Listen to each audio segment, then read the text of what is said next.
تو الحمدللہ سیدنا حسن اور حسین کی تکریم ابو بکر اور حضور تو کبھی کبھی بی بی فاطمہ کو کہتے تھے دعی لی ابنایا، میرے بیٹوں کو بلاؤ، کہاں ہیں؟ بلاتے تو حضور سینے سے لگاتے دونوں کو، یضمہما و یشمہما، بخاری کی روایت ہے کہ حضور سینے سے بھی لگاتے اور سونگھتے بھی، اور فرماتے ہما ریحانایا، یہ میرے پھول ہیں، مجھے ان سے خوشبو آتی ہے۔ حضرت حسن رضی اللہ تعالیٰ عنہ کے لیے سیدنا عمر بھی اتنی تکریم کرتے تھے کہ ایک دفعہ مال غنیمت کے جب آپ نے حصے کیے تو اصحاب بدر کے لیے 5,000 ہزار رکھے، تو حسن حسین کے لیے بھی 5,000 ہزار رکھے، یعنی آپ کو بھی وہی حصہ دیا جو سب سے بڑے صحابہ کو دیا گیا۔ اتنی تکریم کرتے تھے سیدنا حسن اور سیدنا حسین کی رضی اللہ تعالی عنہما و ارضاہما۔ اسی طرح سیدنا عثمان رضی اللہ تعالی عنہ سب سے زیادہ محبت کرتے تھے حضرت حسن سے اور حضرت حسین سے رضوان اللہ تعالی علیہم اجمعین۔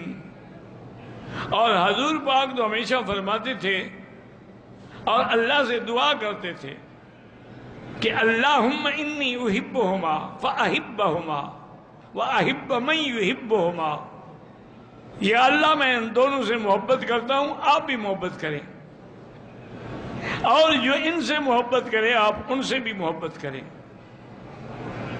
لیکن اللہ کی شان یہ ہے، انقلاب زمانہ ہے، سیدنا حسن رضی اللہ تعالی عنہ نے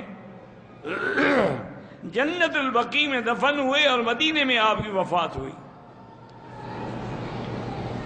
بعض لوگوں نے روایات میں لکھا ہے، لیکن اللہ عالم، چونکہ روایات کا اعتبار نہیں ہوتا، یاد رکھیں۔ انہوں نے لکھا ہے کہ حضرت حسن کو بھی زہر دی گئی تھی، خوارج نے کسی نہ کسی طریقے سے ان کے کھانے میں زہر ملوائی اور حضرت اسی زہر سے شہید ہوئے۔ خدا کی شان ہے نا جی کہ حضور پاک کا پر بھی زہر کا اثر ہوا، حسین پر بھی زہر کا اثر ہوا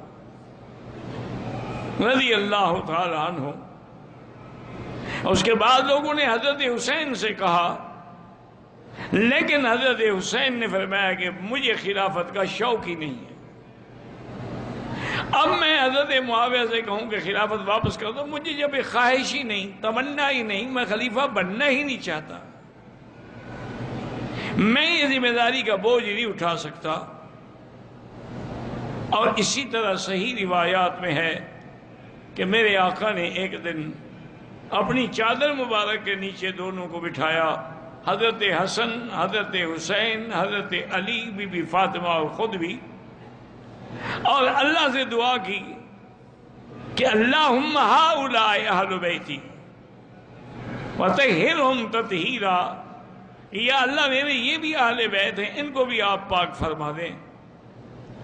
چونکہ جو آیت تطہیر اتری تھی وہ تو ازواج رسول اللہ کے حق میں تھی، اگر ان کے حق میں ہوتی تو پھر دعا مانگنے کی ضرورت ہی نہیں تھی نا۔ دعا تو اس بات کی مانگی جاتی ہے جو پہلے نہ ہو، اگر موجود ہو تو اس کے لیے دعا نہیں کی جاتی۔ جیسے حضرت خلیل نے مکے کے لیے دعا کی، میرے مدینے کے لیے دعا کی۔